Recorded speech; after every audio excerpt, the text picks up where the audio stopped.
hace ya muchos años, que es la manera como empezamos casi todos los programas, porque traigo tanta gente amiga de toda la historia, que los otros días estaba recordando. Vos vivías cerca de mi casa. Sí. Porque vivías en Palermo. Sí. Y vos, una noche, en el viejo almacén,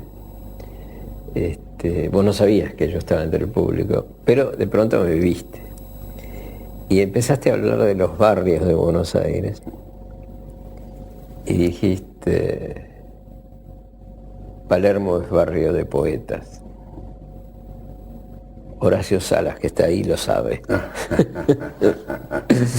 Y para mí fue una total sorpresa, porque estaba yo muy en los comienzos.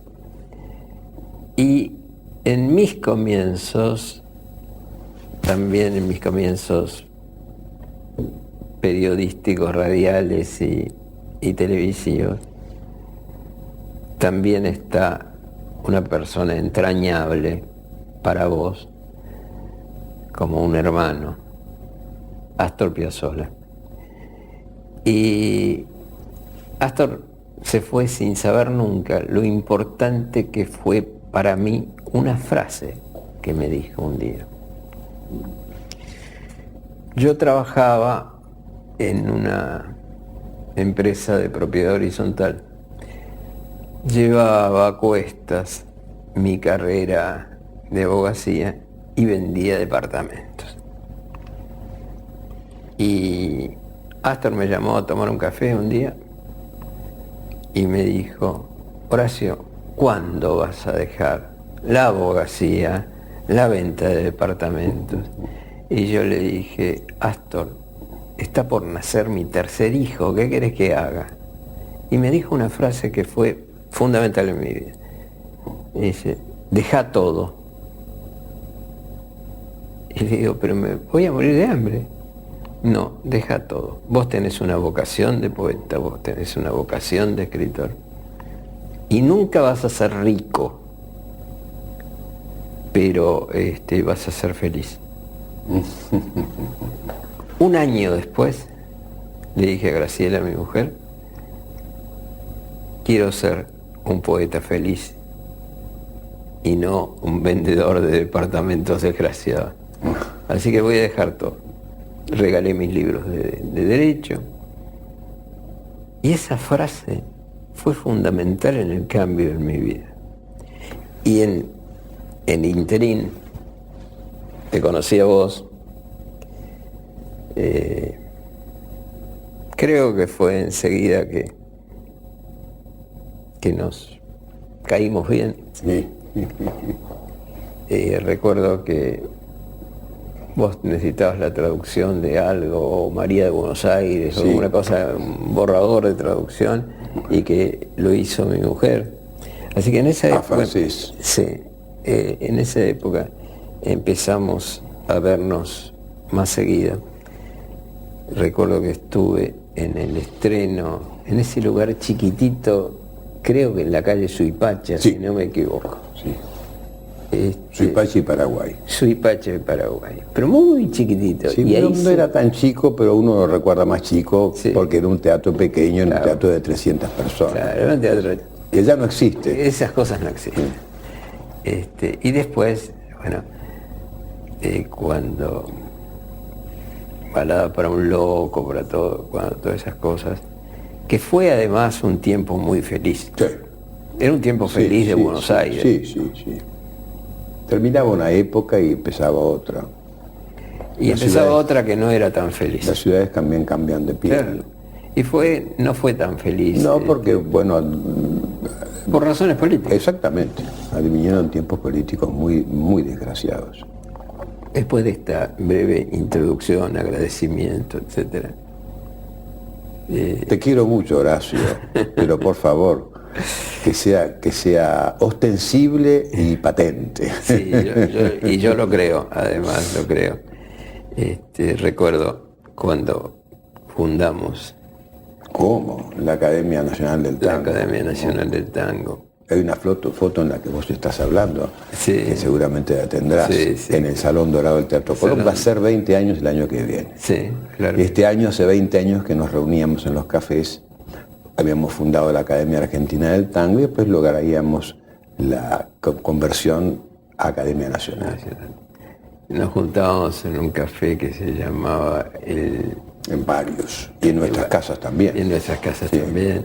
En la casa de San Luis estuvimos. ¿Cómo no? En la bastante casa de San Luis, tiempo, sí, claro que sí. Con una gran generosidad. Rodríguez Sanos. Rodríguez Sanos. No accedió a ese lugar. No, realmente la historia de la academia es una historia muy feliz. Muy feliz, y muy plena, ¿cómo no? Y ya se cumple bastante tiempo. Sí, pero 20 años. vamos a hablar Pero está bien. ahora de vos, no del presidente de la academia.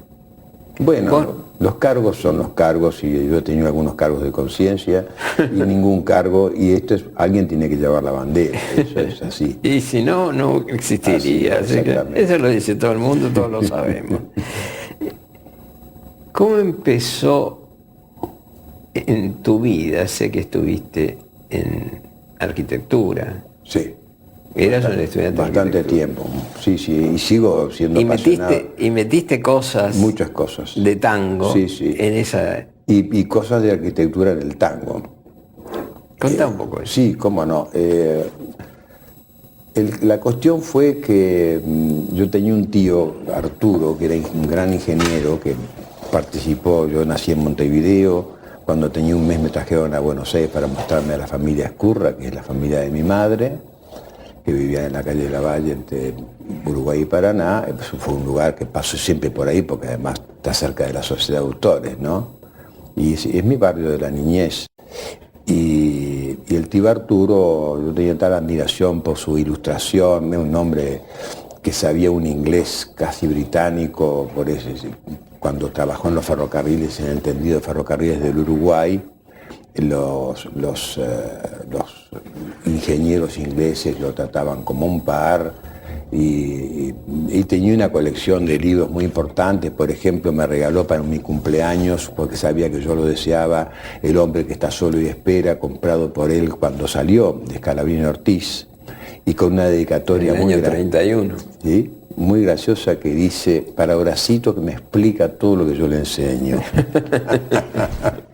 Y bueno, yo era lector porque mi padre tenía una buena biblioteca, era profesor de historia y de geografía, y ahí además habían todos los rusos, porque mi padre había sido flaco y comunista, como casi todos los muchachos de esa época.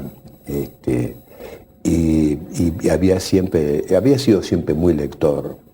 Y el tío Arturo tenía también una buena biblioteca, y yo deseaba ser como él, y entonces empecé a estudiar ingeniería, cuando me di cuenta de que, a pesar de mi facilidad para las matemáticas,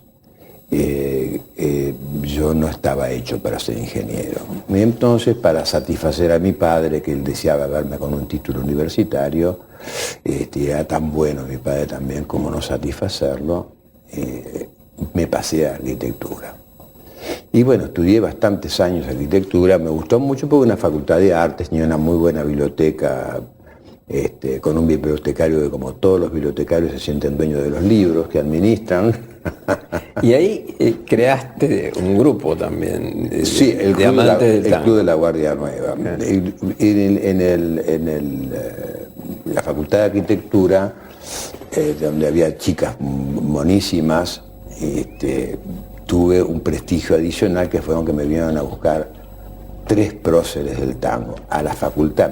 Primero vino Julio Del Caro, preguntó en la veeduría si está Horacio Ferrer, y yo fui, y me fui con él. Después fue Troilo a buscarme, y después finalmente fue Piazzolla. Bueno, el prestigio que me dio eso, con el elemento, el bello elemento, fue fantástico. Y bueno, y además todos compañeros, casi todos eran en esa época amantes del folclore y no del tango. Claro, era la época del folclore. Pero yo hice... El otro día estuvo aquí Tonito Rodríguez Villar, sí, en este programa. Sí, que acaba de hacer la Academia Argentina de Folclore. Claro, por eso, con ese motivo. Excelente. con ese motivo. Y bueno, así fue la cosa y deserté cuando ya dije, no, yo no quiero ser arquitecto. Pero ya estabas escribiendo poemas. Sí, desde chico, desde chico. Mi madre me escribía poemas que yo le dictaba y los tengo guardados con su bella letra femenina. Tengo muchos títeres, porque mi primer teatro fue un teatro de títeres que hice en mi barrio con la ayuda de mi mamá, que me hacía los vestiditos de los títeres, yo los hacía con mates y pasta. Mi madre, Alicia Escurra, una foto tomada en la galería Whitcomb de la calle Florida. Y siempre yo deseé ser poeta y leía mucho. Y además, bueno, mi madre había conocido a Federico García Lorca acá en Buenos Aires y en Granada, porque ella tenía una prima llamada Julita Sáenz Rosas, que le decían Agui, y yo conocí, que le gustaba mucho viajar, pero no le gustaba viajar con gente de su edad, porque la manduteaban, y quería hacer lo que ella quería. Iba con mi tía Sofía, que era mi madrina, y mi madre Alicia Escurra, a Europa. Hizo 2 viajes en 1921 y 1926, y en Granada conocieron a Federico García Lorca. También en una época en que se hacía un viaje. No, pero además era con valijas, porque además no había aviones, entonces valija, era todo viaje, baúles, y bueno, hicieron una vida porque era gente muy adinerada. He nacido en Montevideo el 2 de junio de 1933, y como soy hijo de una muy antigua familia argentina, que es la familia Escurra, me hice ciudadano argentino cuando cayó la dictadura en 1984. Tengo felizmente las 2 nacionalidades, la oriental y la argentina. Me contaba mi padre que en esa época, que él era chico inclusive, porque murió bastante joven, me contaba que decían, cuando el viaje a Europa, es decir, se hacía un viaje, claro, era el viaje a Europa. El viaje a Europa, ¿no?